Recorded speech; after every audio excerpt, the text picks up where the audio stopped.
వేతన వెతలు ఒక్కో శాఖలో 3 నెలల వేతనాల పెండింగ్. మరికొన్ని శాఖల్లో రెన్యువల్ కాక ఉద్యోగుల ఇక్కట్లు. రాష్ట్రంలో 2 లక్షల మంది అవుట్సోర్సింగ్ ఉద్యోగులు. ఏజెన్సీలతోనూ ఇబ్బందులు. కార్పొరేషన్ తో ప్రభుత్వం నేరుగా వేతనాలు ఇవ్వాలని చెప్పి విజ్ఞప్తులు చేస్తా ఉన్నారు. జీతాలు ఇవ్వండి మహాప్రభో. పిఆర్ కమిషనర్ కార్యాలయం ముట్టడించిన జీపీ కార్మికులు 3 నెలలుగా ఇవ్వడం లేదని చెప్పేసి ఆగ్రహం. ఎంత మొత్తుకోండి, ఎన్ని పేపర్లలో రాయండి, ఎంత సోషల్ మీడియాలో చెప్పండి, ప్రశ్నించే గొంతుకలు ఎంత మాట్లాడినా అటు కాంట్రాక్టులు ఇటు అవుట్ సోర్సింగ్లు. దాదాపుగా 2 లక్షల మంది ఉన్నారు అవుట్ సోర్సింగ్ ఉద్యోగస్తులు. 2 లక్షల మంది ఉంటే ఆ 2 లక్షల మందికి దాదాపుగా 3 నెలల నుంచి 4, 5, 6 సంవత్సరం నుంచి జీతాలు రాని కూడా ఉన్నారు. కొంతమంది ఏమో రెన్యువల్ అవుతలేవట. అటు ఎవరైతే మధ్యవర్తిత్వం ఉంటారో కదా ఏజెన్సీలు, వాళ్ళతో కూడా ఇబ్బందులు ఉన్నాయి. కార్పొరేషన్ ఏర్పాటు చేసి నేరుగా వాళ్ళకి జీతాలు ఇవ్వాలి, వాళ్ళ మంచి చెడు చూసుకోవాలని చెప్పేసి వాళ్ళు ఎంత విజ్ఞప్తి చేసినా కూడా ఇగో పిఆర్ కమిషనర్ కార్యాలయం ముట్టడించినటువంటి జీపీ కార్మికులు అని చెప్పేసి ఒక వార్త కూడా కనపడతా ఉంది. 7th పేజీలో చూద్దాం. నేను మళ్ళీ చెప్తా ఉన్నా, స్వేచ్ఛ పేపర్ బాజాప్తా ప్రజల పక్షాన నిల్చొని పోరాడుతా ఉన్నది.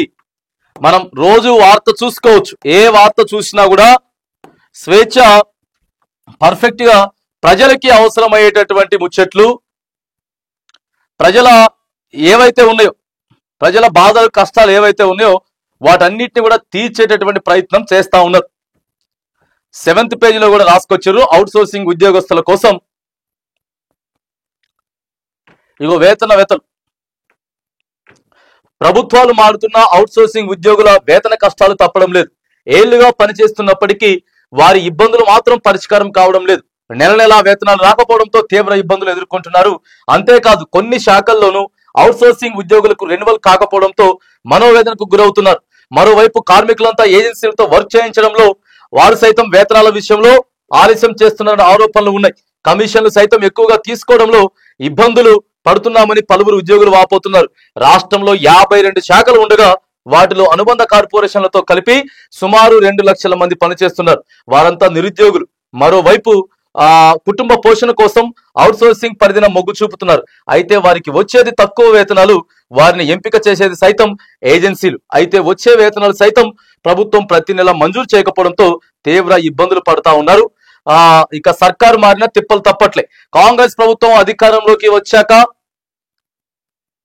అవుట్ సోర్సింగ్ కాంట్రాక్ట్ ఉద్యోగులు అనేది ఉండదని, అందరి ప్రభుత్వ పరిధిలోకి తీసుకొస్తామని గతంలో ప్రకటించారు. అయితే అధికారంలోకి వచ్చిన తర్వాత ఆ వ్యవస్థను రద్దు చేయకుండా కొనసాగిస్తూనే ఉన్నారు. అంతేకాదు మరోవైపు కొన్ని శాఖల్లో తొలగింపు ప్రక్రియను సైతం చేపట్టారు. కమర్షియల్ డిపార్ట్మెంట్ లో తాత్కాలికంగా పనిచేస్తున్న 95 మందిని, ట్రెజరీ డిపార్ట్మెంట్ లో 70 మందిని, ఆడిట్ శాఖలో 14 మందిని, ఎక్సైజ్ శాఖలో 40 మందిని, డిగ్రీ కళాశాలలో 30 మందిని, టీఎస్డిఎల్ఐ డిపార్ట్మెంట్ లో 20 మందిని, రిజిస్ట్రేషన్ శాఖలో 155 మందిని ఈ మధ్య కాలంలో తొలగించింది ప్రభుత్వం. దాదాపు కాంగ్రెస్ అధికారంలోకి వచ్చిన తర్వాత దశల వారీగా వివిధ ప్రభుత్వ శాఖల్లో అవసరానికి మించి ఉన్నారనే కారణంతో అదనపు ఉద్యోగుల తొలగింపు కార్యక్రమం చేపట్టింది. సుమారు 19,000కు పైగా ఇప్పటికే తాత్కాలిక ఉద్యోగస్తులను తొలగిస్తా ఉందట. జీవితం భారంగా మారి ఇబ్బంది. ఇక అవుట్ సోర్సింగ్ ఉద్యోగులకి రెన్యువల్ లేనే లేదు అనేటటువంటిది చాలా దారుణంగా ఉన్నది పరిస్థితి. నెలల తరబడి వేతనాలు పెండింగ్ లో, సీనియారిటీని బట్టి 10,000 నుంచి 22,500 వరకు వేతనం అందుతా ఉందట. వాళ్ళకి ఏం సరిపోతుందండి అది. ఇదిలా ఉంటే కొన్ని శాఖల్లో పనిచేస్తున్న అవుట్ సోర్సింగ్ ఉద్యోగులకు రెన్యువల్ చేయలేదు. టెక్నికల్ ఎడ్యుకేషన్ లో పనిచేస్తున్న వారికి రెన్యువల్ ఇంకా రాలేదు. టౌన్ ప్లానింగ్ డైరెక్టర్ కార్యాలయంలో పనిచేస్తున్న వారికి సైతం రెన్యువల్ లో ఆర్డర్ రాలేదు. ఇలా ఇంకా కొన్ని శాఖల్లోనూ రాకపోవడంతో ఉద్యోగంలో ఉన్నట్లా లేనట్లా అనేది అవుట్ సోర్సింగ్ లో పనిచేస్తున్న వారు మానసిక ఆందోళనకు గురవుతున్నారు.